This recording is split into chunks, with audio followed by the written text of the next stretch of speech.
টঙ্গীর তুরাগ তীরে লাখো মুসল্লির অংশগ্রহণে হলো জুমার নামাজ। অংশ নেন বিদেশি মেহমানরাও।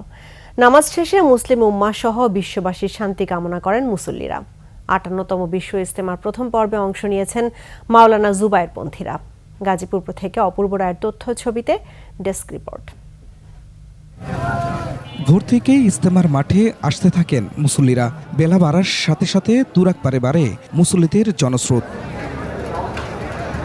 জুমার নামাজে অংশ নিতে সবাই শামিল এক কাতারে। ময়দান ছাড়িয়ে জমায়েত ছড়ায় প্রধান সড়ক পর্যন্ত।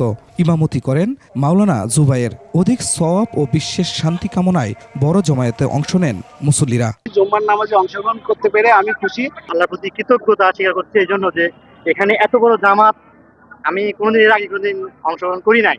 এর আগে ভোরে ফজরের নামাজে শামিল হন লাখো মুসল্লি। নামাজের পর বয়ান শুরু করেন পাকিস্তানের মাওলানা জিয়াউল হক। ৬৩টি খিত্তায় অবস্থান করছেন দেশ বিদেশের লাখো মুসল্লি। এ পর্বে যোগ দিয়েছেন ২,০০০-এর বেশি বিদেশি মেহমান। But I moved to Preston. I'm from the UK. This is my first time to the Tongi Ijtima in Bangladesh. I'm very happy to be here. So many people here, mashallah. ইসলাম যাতে আমরা প্রচার করতে পারি সেই জন্য আমাদের আজকের এই জামায়াত। কিভাবে ঘরে ঘরে দাওয়াত পৌঁছে দেওয়া যায় সেই দাওয়াতের পিছনে আমরা এখানে আছি।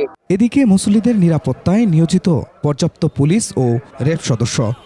ক্যামেরায় ওয়াও, স্টাইল দেখাও, Xenon X21 পারলে ঠেকাও। পুরো ময়দান পর্যবেক্ষণ করা হচ্ছে সিসি ক্যামেরায়। আমাদের মেজারে মনে হচ্ছে না এখানে কোনো নিরাপত্তা ঝুঁকি আছে।